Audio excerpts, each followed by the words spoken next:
Book of Might Have Beens, written by Cold Ingardes.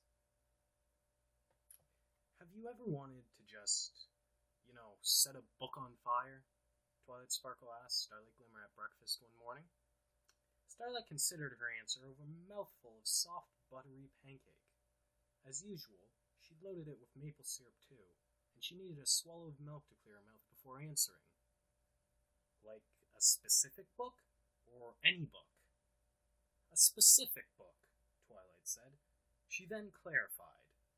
Except it's not really a book, it's more like a spell in the form of a book. A spellbook, you mean? Sometimes spellbooks set themselves on fire if you weren't careful. Starlight had lost a rather nice copy of Xenophon's Examined Exsanguinations in just such an accident as a teenage filly. It took the hair on her fetlocks weeks to regrow. No, a book that is a spell.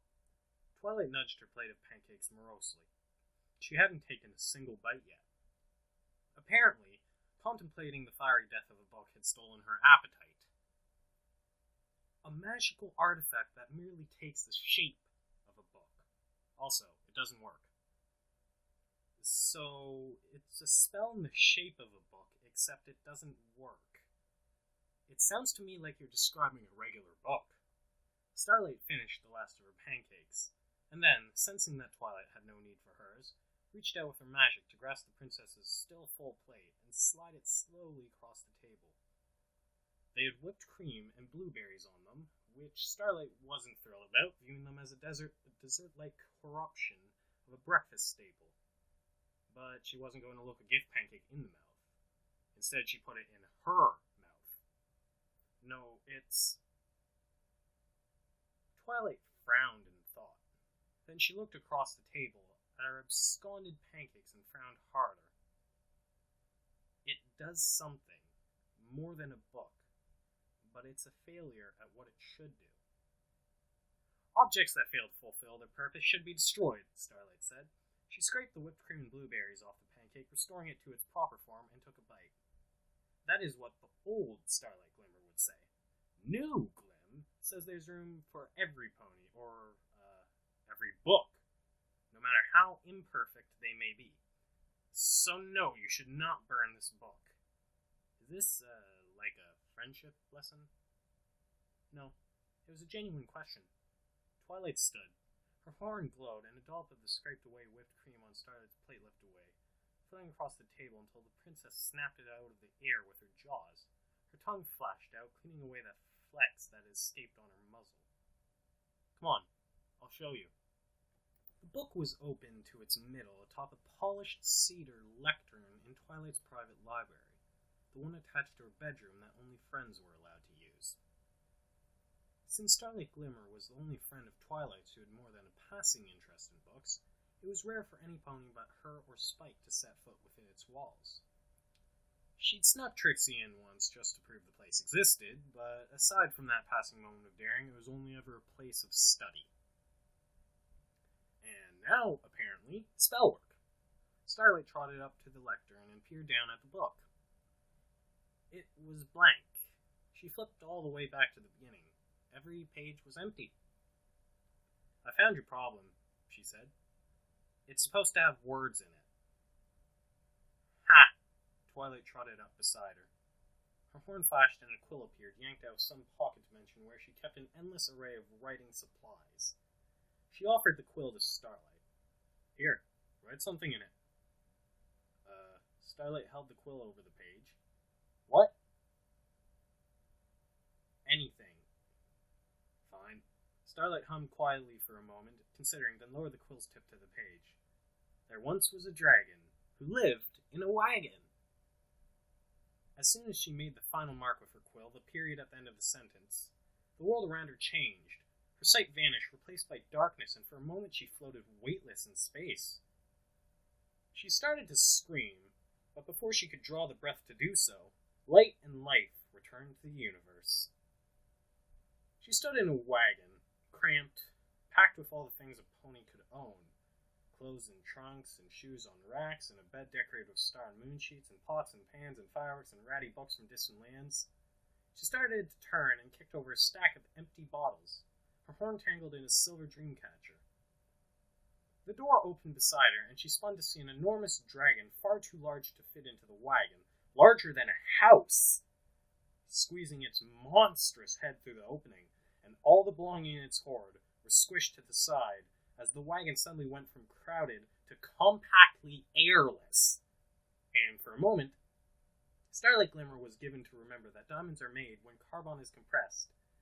As her body found itself squeezed between the cracks of endless detritus, and the pressure grew, and her body went from something pony-shaped to something more in the style of a wet abstract sculpture that seeped redly.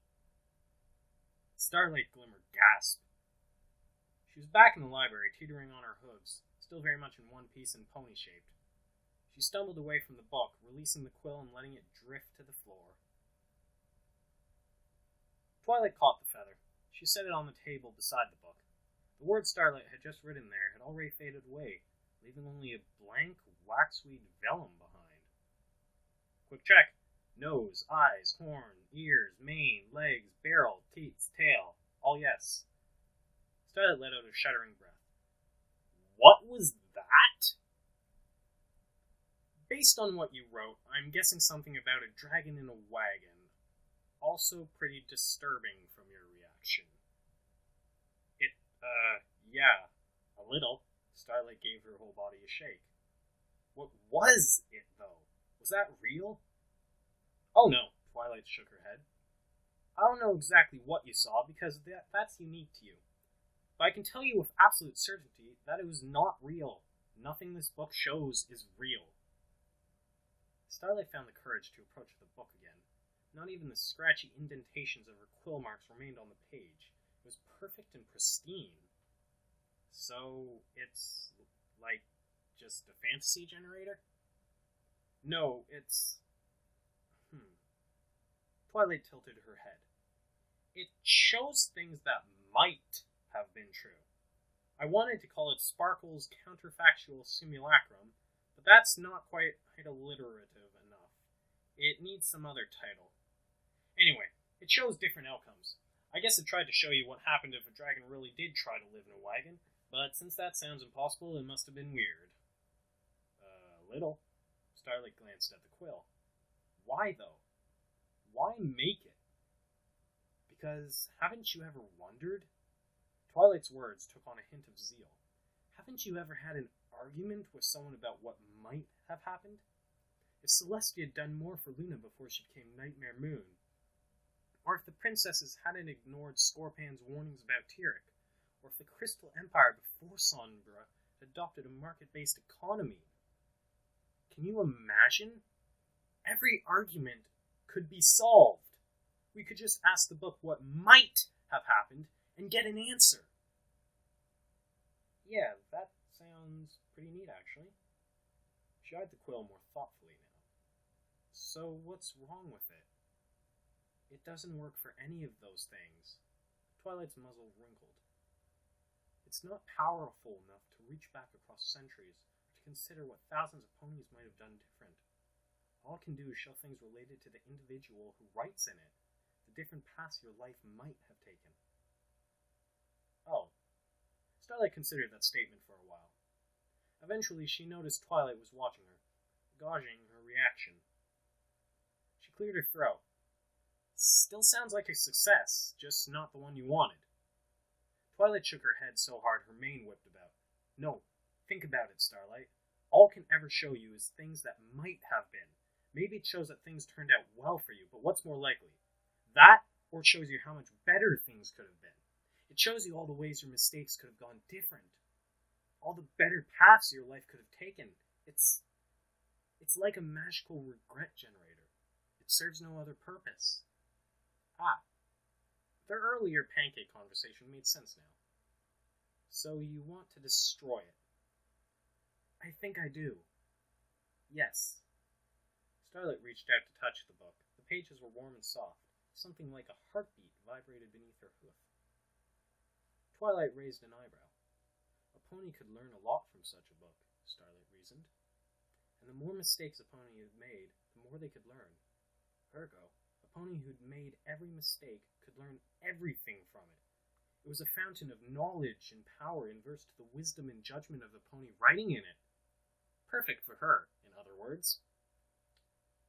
"Let me use it," Starlight whispered. "For one night. Let me have it for one night, and I will tell you if you should destroy it." Twilight seemed to relax slightly at her words, but just as quickly her ears perked back up, and straining forward, a worried note entered her voice. "It's more dangerous than you think," she said. Her eyes grew clouded for a moment. "Trust me." Poor Twilight. For all that she'd saved the world through countless dangerous adventures, she didn't really accept risk in the same way Starlight did. She didn't understand that sometimes things had to be sacrificed. A pony had to be willing to step up to the edge of the cliff and risk everything in pursuit of what they wanted, of what they needed. "Just one night," she repeated. "That's all."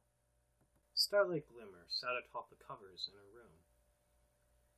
The rest of the castle had turned in for the night, and the only light came from the oil lantern by her bedside. She'd opened her window a crack to let the cool evening air in.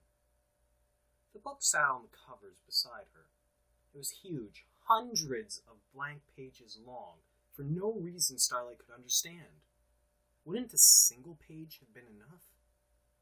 She'd probed at its magical structure earlier, curious to see how Twilight had woven the thing together, and already found a few areas for improvement. Nothing that would solve the book's paramount deficiency, however. No magic she knew, or apparently Twilight knew, could create a counterfactual world based on other lives. Only the life of the pony writing in it. But still, such a powerful artifact it was. Her mind boggled again at Twilight's irrationality. To have given birth to such a wondrous artifact, and have already consigned it to destruction. She stroked the flat of her hoof over the gold-embossed cover. She shifted on the covers. They were soft on her belly, where her coat was the thinnest. She could feel the pattern sewn into them, scratching pleasantly on her skin. Enough stalling. One night. She opened the book to the first page, snatched up the quill from the inkpot, and wrote, "Sunburst didn't move away when we were foals." The shadows around the bed expanded. They grew like billowing clouds, reared up to swell the walls and the ceiling, and collapsed onto her like waves, leaving only darkness in their wake. Starlight Glimmer sat at her desk, grading essays. She was nearly done with the entire class, and only one remained. The sun had long since set outside her window, and the lights come on in the town's streets. Ponies wandered the broad avenues, in couples or in groups, chattering quietly. It was winter, and the trees were bare, and drifts of snow danced across the cobblestones. Starlight noticed these things only in passing. Part of her wanted to set this final essay down and head out to grab some dinner, or just do a bit of window shopping while there was still time. She really need to get those hearth-warming gifts still. But that would just mean having to grade it at home, and that was one rule she tried never to break. So she focused all her waning attention on Petunia's exhaustive counting of the trees of Sire's Hollow. She loved evergreens especially. A full page of neat, foolish mouth writing detailed the ideal characteristics of the cedar family. She knew what score was going to receive after the first paragraph, but still she read the whole thing before fixing a gold star to the top. Petunia's cutie mark hadn't manifested yet, but the filly was bound to be a botanist. Starlight would have better life on it.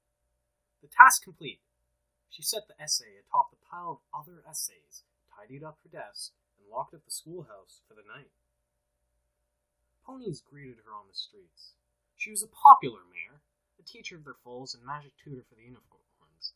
A powerful unicorn, yes. There'd been whispers as filly about sending her off to the capital to study with Princess Celestia herself. But instead she'd gotten her cutie mark as an educator. And what use did a young teacher's assistant need for instruction by a princess? The town's old teacher, a retired professor from Oxbridge, took her as his apprentice, and in the decades since she'd grown into his job. It was a simple life in a simple town, her days filled with corralling foals and trying despite all their efforts to educate them. She woke before the dawn and rarely returned home before sunset. It was a good life. She waved at Sanddollar and his wife as they exited a restaurant across the street. The Colt's essay on the seashells had been one of the first she'd graded that night. The stores along the main street had already set out their hearts-warming decorations. She paused outside a Haute saddle shop and peered through the glazed windows. There were some fashionable stallion saddles inside, and she hadn't gotten her father's gift yet. In her head, she juggled her finances, the small bonus the town paid her before the winter break, and the fact that Firelight still got her something nice every year. It could wait, she decided. Surely they'd have a sale before too long. As much as she loved her father, there were other ponies she had to get gifts for first. So she put a pin in the saddle idea and reluctantly resumed her walk. Her home was in one of the modest neighborhoods adjoining the central street. She walked down the elm-lined avenue to its end, where a small but tidy house practically glowed from within. Dozens of candles and lanterns and magic-infused crystals chased away the darkness. As she stepped on the path leading to her front door, more lights came on, and warmth as well, and for a moment it felt like spring, coddling her in the heart of winter. No snow ever touched the ground here. They didn't let it. She pushed open the door and was assaulted by the rich scent of lentil-stuffed acorn squash slowly roasting in the oven. A moment later she was assaulted again by a 24-pound terror that dove on her from above. Legs and wings wrapped around her barrel and tiny teeth grabbed her mane. "I've got you, Mommy," Cinnamon squealed from atop her. "Rawr! Arr!" Starlight cried. She sank to the floor and flailed. "I'm gotten! Sunburst! Help!" There was a shuffling sound from the kitchen. A moment later, the love of her life stuck his head out. Sunburst wore the frilly gray Countess Coloratura apron she'd bought him as a gag back in their college days, and a spatula floated beside him. He rolled his eyes at the sight and retreated back to making dinner. "Traitor!" Starlight called. She yelped in actual pain as Cinnamon found her ear and bit. Pegasus' teeth were sharp. "Ow! Careful, honey. Don't hurt Mommy." The Victorial... Cinnamon struggled over the words. "Victorious, baby. The victorious hunter returns home with her prey." Cinnamon flapped and flapped, but could no more lift Starlight than Starlight could lift a mountain. She panted from the effort and settled on Starlight's back, still clinging to her mane. Very impressive, Starlight turned her head to kiss her daughter's cheek, then stood and trotted into the kitchen. Dozens of tools and instruments and utensils floated in a cloud of Sunburst's magic, and she carefully navigated around them to the table. She deposited Cinnamon in the high chair and took her own seat by the window. "Need help, babe?" "Nope, almost done," he said. Most of the utensils floated over to the sink and settled into the water. Sunburst opened the oven and pulled out their dinner, which instantly gave Starlight a great view of his ass. She stared at it like a high school filly. In due course, the squash was set out and the family tore into them. They shared the mundane details of their day. Starlight's class, Sunburst's library, and Cinnamon's grand adventure fighting pirates who'd buried treasure in the nearby woods with her friends. Starlight listened as her daughter recounted their ever more elaborate hijinks and decided, for not the first time, that the filly was going to either be the next daring do or a pirate herself. After dinner was bath time, which meant just little splashes of water for Pegasus fillies. Then Starlight carefully helped Cinnamon preen her wings, reading aloud from a book their Pegasus neighbor Zipporwill had lent her. Not all of it made sense to Starlight, but she supposed a book on unicorn magic would be similarly indecipherable to Pegasus' parents. Someday, when Cinnamon was older, maybe during a summer break, she'd finally get around to writing that guide to raising Pegasus foals for flightless parents. But that could wait. She had a squirming ball of feathers to deal with now. "Okay, baby," she said. She uncapped the bottle of feather gloss oil and poured a bit into an empty soap dish. "Remember, just enough to get the tip of your muzzle wet, not like last time." So saying, she dipped her nose in the dish, dabbing it with a bit of the oil. It smelled like sandalwood to her, though Sunburst said it was more like laurel leaf. She started working it through Cinnamon's left wing, while the filly went to work on the right. There weren't any spills this time. Progress. Later, when Cinnamon was in bed, and Starlight had taken her own, longer bath, while Sunburst cleaned the last of their evening's detritus, they settled into their bedroom. It barely felt like any time had passed since she got home. Some days, it barely felt like any time passed since she and Sunburst bought the house, or since Cinnamon had been born, or since they moved back to Sire's Hollow after graduating, or... Starlight's thoughts tumbled down time's endless paths. Where had it all gone? Just yesterday, it felt like she'd brought Cinnamon home from the hospital. Sunburst nuzzled just behind her ear. His breath tussled her mane. What's wrong, Glimmy? Just thinking, Starlight said. She rolled over to face her husband. Time flies so fast. That's because, as you get older, each individual day or month or year is a subjectively smaller portion of your entire lived experience, so the 30th year of your life seems much shorter than the 30th year of life, which... She silenced him with a kiss. I know, babe. I'm just saying. Oh. He blushed hard enough for her to feel the heat radiating from his face in the darkness. Sorry. Don't be. I love your sexy pedantics. He chuckled at that, and they settled back in silence. The room was cool with winter's touch, and Starlight snuggled closer to him, jealous for his warmth. Sleep began to steal over her in waves. He cleared his throat. Glimmy? She blinked sleepily. Ma? Sorry. Stellar Flare came by earlier. Oh, Starlight closed her eyes again. What'd your mom want? The usual. Play with Cinnamon, talk about hearths, warming gift ideas, ask about more grandfuls. Eyes opened again, wide awake this time. Her ears perked up, straining forward. She could hear his heart beating. Oh? Yeah, I said we'd, been talking about it. That they had been. Starlight forced her hooves to stillness. And you know, maybe it is time? She swallowed. You mean it? He nodded rapidly, jerkily, a bit scared by what he was saying, but then so was she. But that was fine.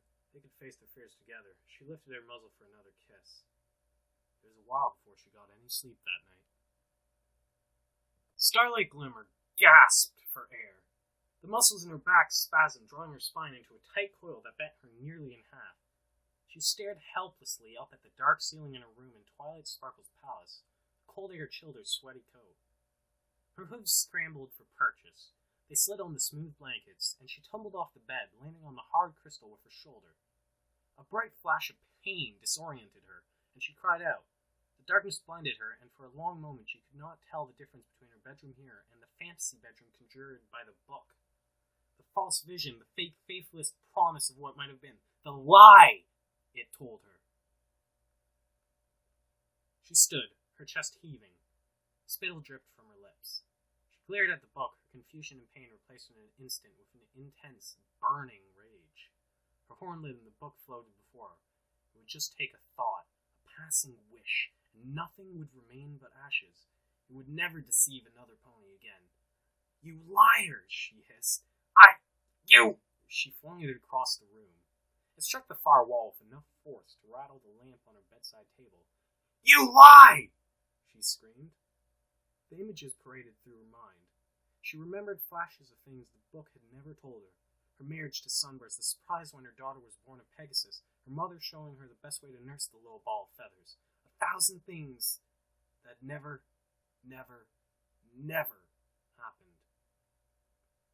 My daughter, my Cinnamon, where are you? I just touched you, I just held you, where have you gone? The memories constricted around her, choking her. She tried to scream, but could only gurgle, choking on her own spit. A wave of dizziness swept over her, and the memories began to bleed away, vanishing like the fragments of dream, and the harder she grasped at them, desperate to keep them, the faster they drifted away. Soon they had all fled, and she could only remember the vaguest outlines of the book's vision. Cinnamon. There was no Cinnamon. There never had been. She took a long, deep breath and let it out slowly. Then another. And another. Celestia. She stood there in the darkness, shaking. Perhaps Twilight was right. All the book could offer was regret. She lifted it again and was about to cast a spell that would destroy it when a passing thought stayed her wrath. Shaking, she drew it back to her. She set the book on her bed and opened it to the first page. Blank again. You think that makes me feel regret? As if that was anything I wanted? She laughed. It was a wild, hysterical sound, escaping out of her chest unbidden. She couldn't stop. What do I have to regret anyway? She said. Look at me, student of the princess, not some lowly teacher still living in the same small town where she was born. I'm more than that. This is better. I am better. Defiance drove what she wrote next. I defeated Twilight Sparkle at our town. The deserts outside our town were high, dry, and cold. Only at the height of summer were ponies in danger of overheating. In the winter months, foals had to be kept inside after the sun set, and many families shivered their way through the nights. The homes weren't very well insulated. Starlight Glimmer understood this, and understood that it needed to be fixed. Their carpenter just wasn't very good at filling all those pesky gaps between the planks, and the gypsum wallboard they'd ordered from Lost Pegasus was moldering in their little warehouse while they figured out the correct gauge of nails to hang it with, and no pony in the town really knew how to insulate the ceilings or floors at all. Maybe carpets were the answer, said Sugarbell. But carpets were expensive, and Starlight Glimmer knew for sure that cold hooves might be uncomfortable, but they didn't really matter. All that mattered was that every pony's home was the same. They could all be freezing in caves in the desert, and it wouldn't matter, as long as they were all freezing together. Unity of purpose would give them the strength to overcome any adversity, or any adversary. Starlight Glimmer was cold at that moment, actually. Her breath fogged, forming white clouds that drifted through the cave, slowly dissipating.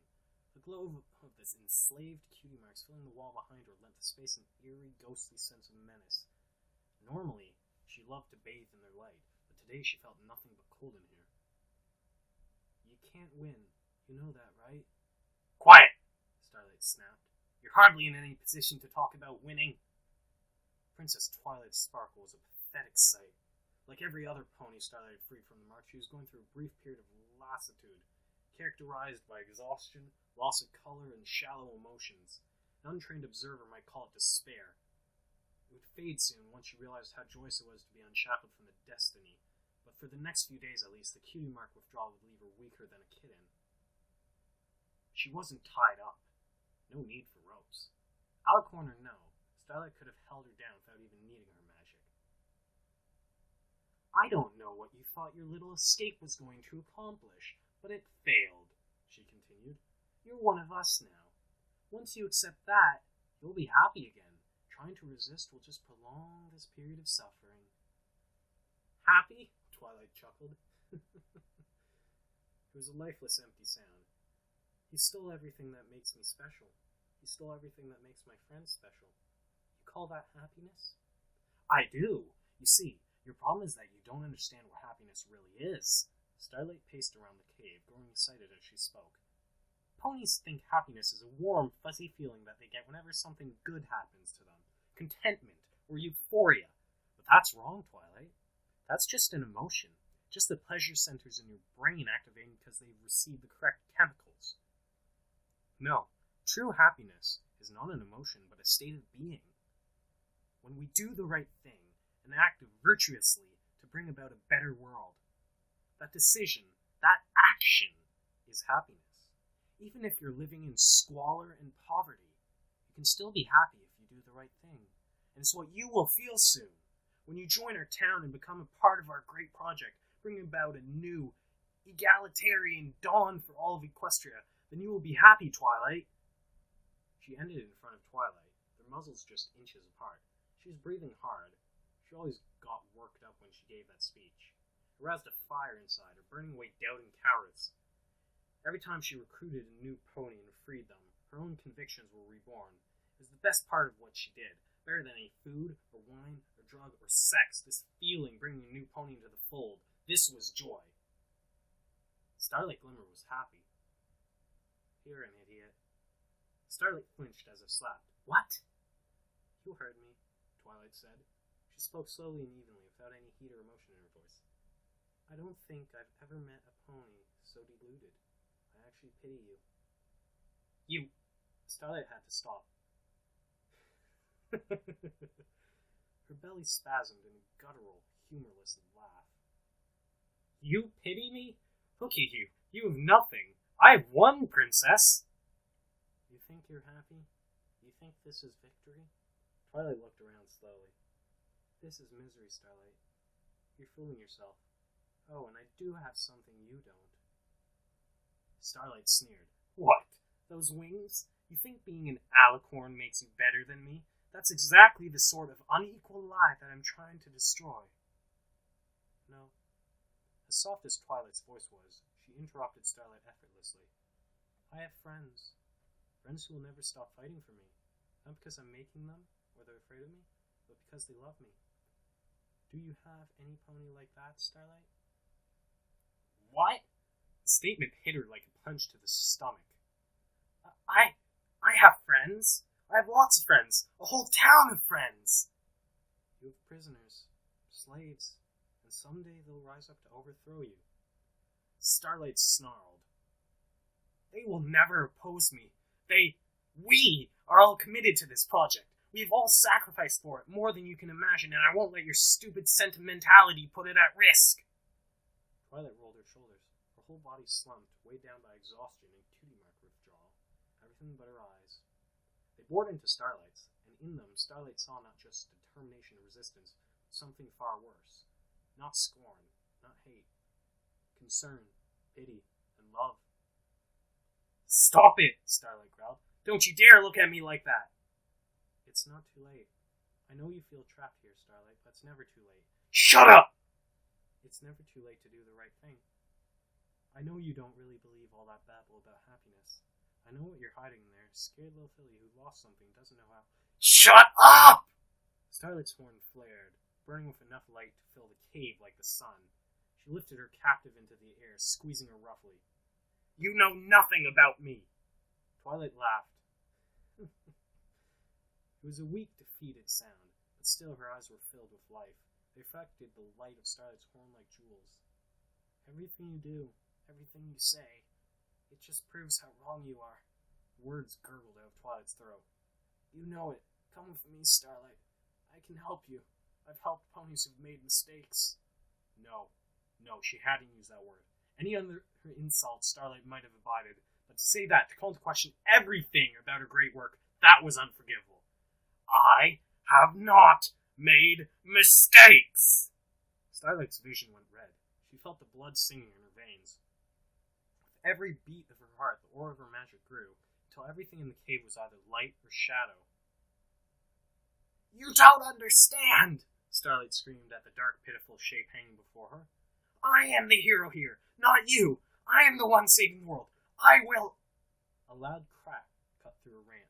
She felt something give her magical grip. Sun resistant that vanished, replaced by sandy, grinding, dripping weakness. She gasped for breath, closed her eyes, and slowly let the power of her horn. Deep breaths. She was the one in charge here. She opened her eyes. Twilight lay crumpled on the ground, her neck bent at an angle that no pony's neck should bend. Her chest neither rose nor fell. She licked her lips. Twilight? The cave was silent in response. Only the quiet, omnipresent hum of the imprisoned cutie marks behind her filled the void. Twilight, I'm sorry. Please don't do this. She was shaking. The edges of her hooves rattled on the stone floor. A sudden dawning horror welled up out of her heart and seized her brain. Her eyes widened and she opened her mouth to scream, but nothing emerged because she couldn't breathe. Chest wouldn't move, and still the horror grew inside her like a cancer, crowding out everything else until nothing remained but a scared little filly lost in the endless darkness, crying for her mother. This, Starlight swallowed. Her heart began to beat again, and slowly the rage returned. She welcomed it, embracing it to chase away the horror. This is your fault, not mine, yours! She stalked around the body, the rage inside her growing with each step. You made me do this! You could have just accepted it like everybody else, but no! You had to be a fool and now look at what you've done! You! The room spun. Not enough air. She closed her eyes again, waiting for the vertigo to pass. Everything replayed itself behind her eyes, the argument, the screaming, the wet sound of Twilight's neck breaking. She couldn't get it over her head, and all the while something else grew inside her. Hatred. For the first time in her life, Starlight understood hatred. Not the pitiful emotion foals felt for bullies or grown ponies for the rivals, but true, deep, all-consuming malice, the kind that fueled rage unto death. Starlight opened her eyes, and a new clarity overtook the world. Everything was sharper, clearer, The fog was gone. She leaned over Twilight's body and whispered to it, "Everything that happens now is your fault. All your friends. It's all on you." She stalked to the entrance. The guards outside shied away from her as she emerged. It was all she could do not to strike them for their weakness. "Bring the unicorn next," she snarled. The collapsing spell hit Starlight Glimmer like a meteor. The cave and its memories washed away, but nothing could erase the image of Twilight's body crumpled on the ground before. She was lying on the floor, she realized. An acid tang filled her mouth. She coughed and spat out a vile mix of saliva and phlegm. A pool of vomit surrounded her head. She tried to stand and failed. Her legs wouldn't support her weight. She crawled across the floor away from the bed and the book. The sound of claws on crystal slipped in through the crack beneath her door. "Starlight, are you okay?" "Spike," she croaked. Her throat was raw. She tasted blood in the back of her mouth. I'm fine. Just a dream. I heard, sounds." There's a pause, more clicking claws. "I'm coming in, okay?" "No!" She found the strength of her power again, and her horn came to light. Light surrounded her door, holding it fast. "No, I'm fine. Go back to bed. Please. Please. I'm getting Twilight." "No, please." Starlight squeezed her eyes shut.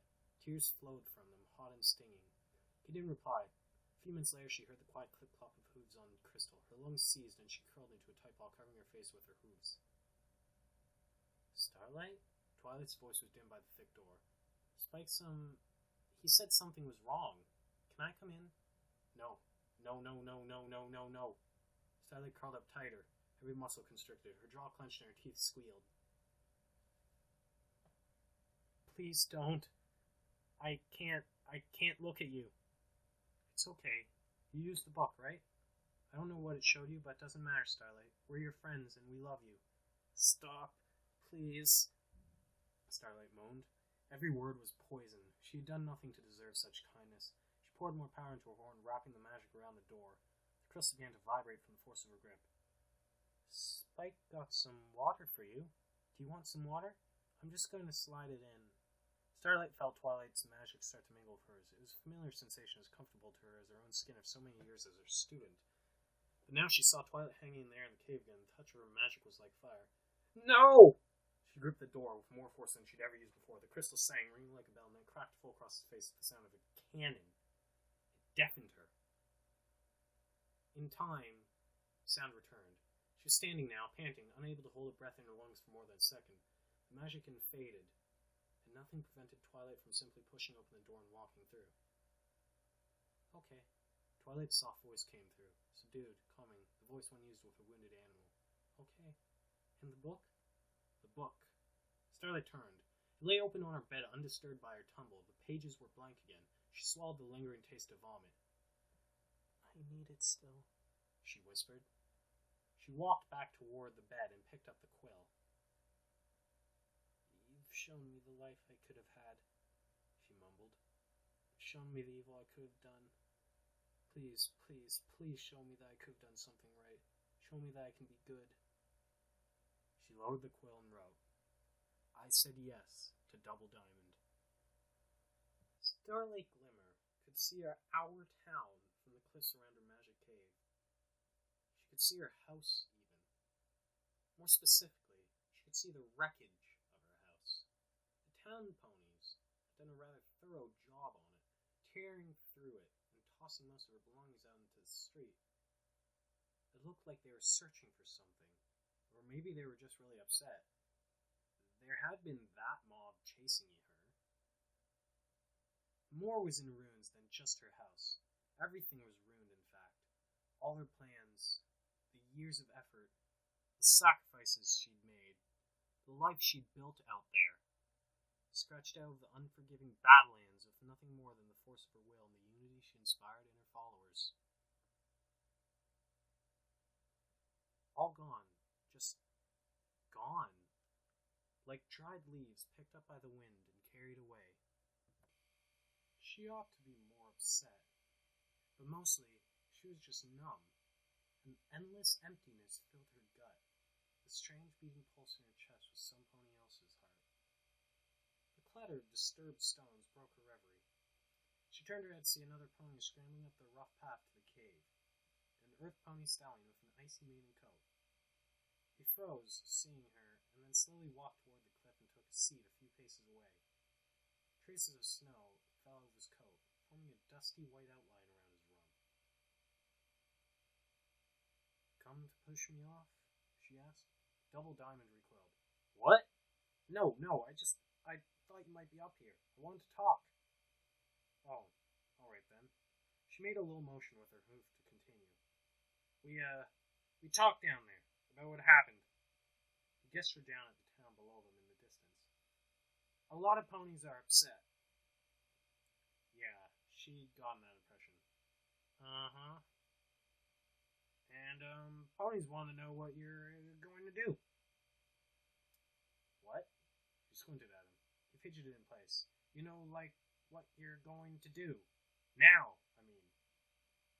She had a few ideas, actually. Little fancies that had filled the wreckage of the past hours. Mostly, they involved kicking Twilight Sparkle's ass. She imagined the heavy thump of her hooves on that purple coat and the whimpers of pain that would follow. Had it really come to this, dreaming of another's pain, she banished the lurid images of sigh. "Why do you care?" "Well, I wanted to apologize first." She raised an eyebrow.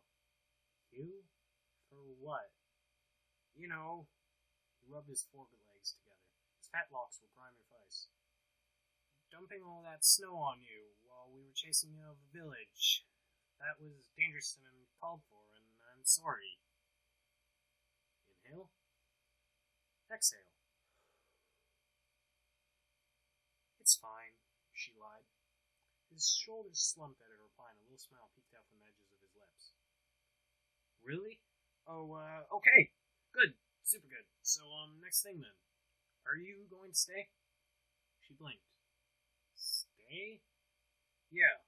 Like as our mayor. Without the cutie mark stuff, though. Without the..." She caught herself and took a deep breath. You just chased me out of the damn town, Double Diamond.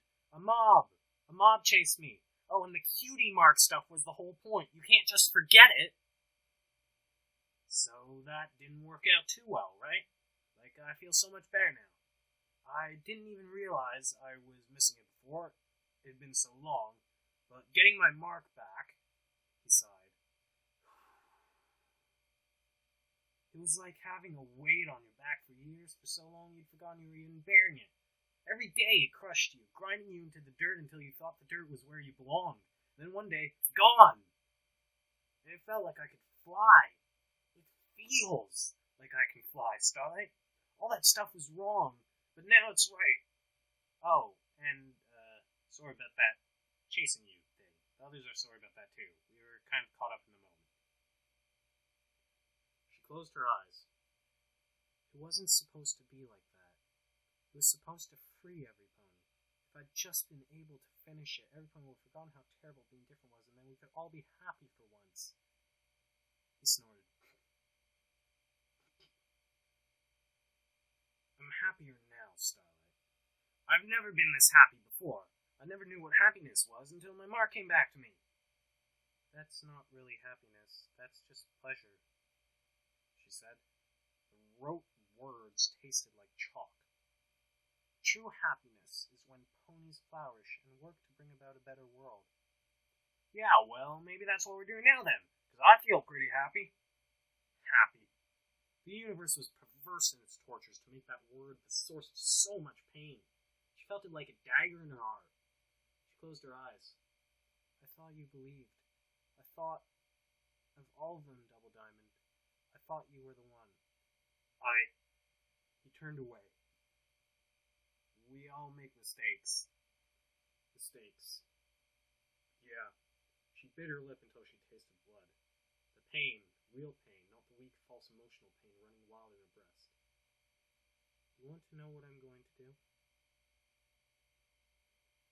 "Yeah, that's kind of why I came up here. Remember, the others are all..." "What I am going to do is find that that bitch of a princess, Starlight said. She pushed herself back on her hooves. The emptiness in her chest faded, replaced by something warm and welcome. Anger. I'm going to find her and her friends, she continued, and I'm going to get my revenge. I don't know how, but they're going to pay for ruining our dreams. I don't care how long it takes. I'll make them all pay. Oh, Double Diamond gawked at her. What about us? What? She blinked, suddenly returned out of the clouds. What about you? The town. It's still there. We still need you. I don't care about the town. The town was never the point. She stalked in circles, stomping on her for emphasis. The point was to build a new society based on equality and freedom. Never again would ponies be slaves to their cutie marks or forced into destinies they didn't want. We could have escaped from fate and forged our own paths. No more being shackled to some idle whim from our childhood. The point was to make a world where ponies could be free. The town was just a byproduct, a side effect, a way to make that dream come true. And now that dream is gone. She stumbled to a halt by the end and sat again. She watched the colorful little dots in the distance that were ponies walking through our town's street. Double Diamond sat beside her. His shoulder brushed against hers. Yeah, well, it's still a pretty nice town. Best one I've ever lived in. You did a good job with it. Yeah, she had, she supposed. Something small to hang her hat on. Look, I'm not saying you have to stay or live with us or anything, Double Diamond said. Just, come down and talk. I promise no pony's too upset. They're a little worried about you. I'm a little worried about you. He set his hoof on hers, staring down at it, baffled. How long had it been since another pony had willingly touched her? She racked her mind trying to recall last time. Never in our town, certainly, and before that. She flipped through the years, desperate, trying to find a single shred of shared contact, even the most casual affection, something that resembled friendship. Not since she'd started her quest. That bore consideration. Starlight? You there? She started, shocked out of her reverie. Sorry, just, thinking about something. Okay, you looked, a little spaced out there. I know. She paused, suddenly afraid, but she'd never let fear stop her before. Dee Dee, damn it, this will sound weird. Can I get a hug? Silence. He stared at her. The slender tendril of hope that had begun to spread in her heart began to wither. Her mouth twisted, and she wished she could go back in time, taking back those words. Anything to avoid the burning humiliation starting to flood out of her chest. She squeezed her eyes shut and turned away so it wouldn't see her cry. She didn't get far. A pair of strong legs surrounded her, squeezing her tight. For the first time in years, another pony held her in their arms. The warmth of another body washed over her, and something inside her broke. Sorry, he said. I wasn't sure I heard you right. She sniffed. It's okay. His grip eased. So, you want to come back and talk? Did she? Starlight considered the past before her. Her spirit still cried out for Twilight's blood. She couldn't abandon her life's work so easily. Revenge might be years away, but she deserved it. They all deserved it. But this warmth, this friendship, that was the word. Their friendship here now, waiting for her to accept. All she had to do was let the past go. Yes, she said. I think I do. Twilight Sparkle had entered her room at some point. She sat by the desk, a quiet, steady presence. The early morning sunlight painted her mane with amethysts. Starlight closed the book. She tried to speak, but nothing came. Eventually, Twilight broke the silence. I have a confession. Starlight stared at the cover. It was blank except for an abstract pattern of embossed gold dots. She wondered if they meant anything in particular to Twilight, or if she'd just chosen some random book cover from a collection she kept in her library of dismembered book parts. I used it too, Twilight gazed out the window as she spoke. I wanted to see how my life might have been, if I'd made friends as a fool, if I hadn't cloistered myself with my books, if I'd been happier. Ah! Starlight gave the book a little push with her hoof. It seemed so harmless, closed like that. Sometimes I was happier, Twilight continued. Sometimes I wasn't. Sometimes the world ended because I changed my path and wasn't able to stop Nightmare, Moon, or Sombra. I never learned anything useful from what it showed me. Only that I'm worse than I could be, or I could be worse than I am. Every single time, no matter what question I asked. And it made me angry, Starlight. I worked so hard on this spell. It should be wonderful, shouldn't it? A mirror better us.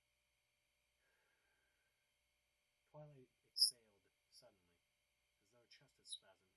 It took a moment for her to regain her breath. A way to be better than we are.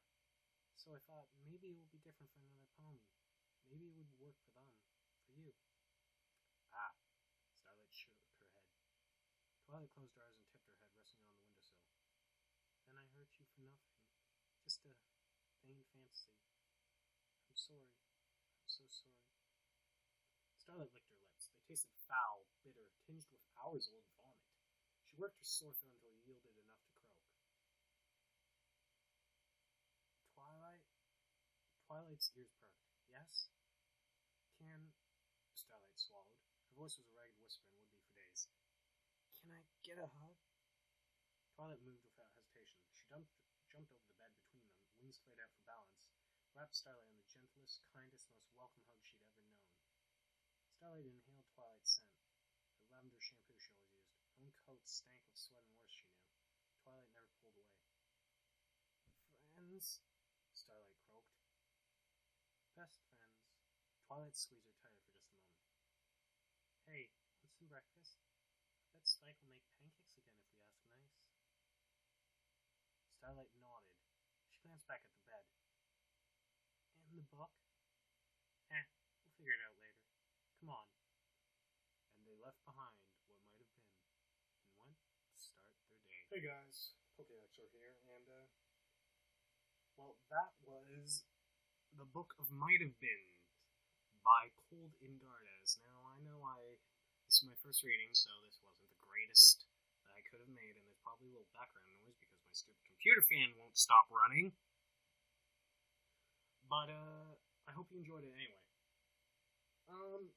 So, I guess I'll, review the book. It was really good. I didn't see too many plot holes or anything in it.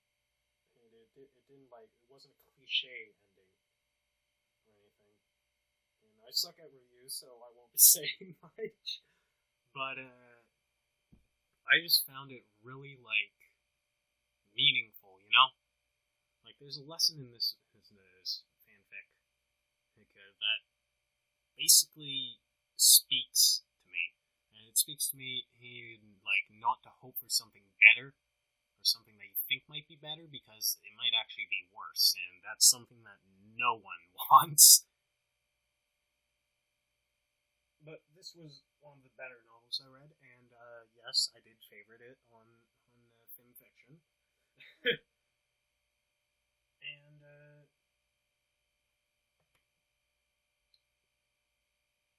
I kind of wanted to do this just in the hopes of giving back to the community, because Shadow Moonlight and Flash Photo, they both have done readings, and in the future, I actually have a couple updates that I want to say at the end of this, so look out for those. But in the future, I have a couple things planned that I think you guys might like.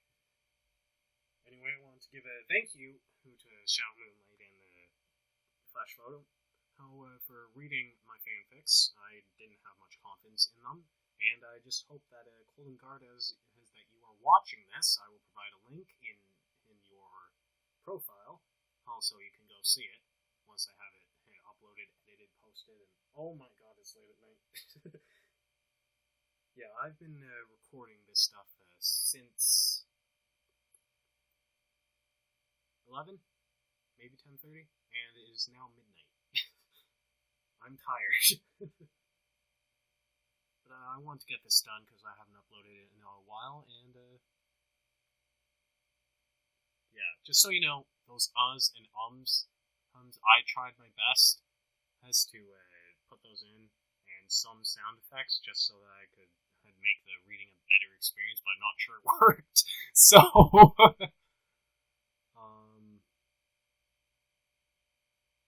yeah, not really much else to say. Good story, Loved it. I did see a couple spelling errors in there, and some of the grammar was questionable, but then again, that happens to every reader and every writer, not just you, so don't take that personally, Colden Gardas. Other than that, your story was wonderful. I loved every bit of it. So yeah, updates. So there's mainly one single update that I have that I would like to share with you, and that's that I am in contact with Flash Photo actually right now, and we are hoping to do a collab very soon. So watch out for that. I'll provide a link in the description to the story if you want to go read it for yourself, and when it comes time, I'll post the video with Flash Photo's YouTube channel, so you can go ahead and subscribe to him. And other than that, there's not much to say. So if you enjoyed the video and if you enjoyed this reading, don't be afraid to leave me criticism in the comments. This is my first reading, so be a bit more gentle with it, considering I don't want to have all these negative comments crawling up my ass.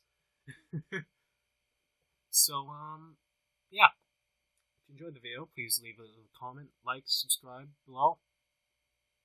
If you are subscribing, please ring that bell. And I hope that you continue to enjoy these readings, and I hope to do more in the future. So yeah, that's it for me. I'm going to take my leave now. And all I can say is watch out for those glitches. See you guys.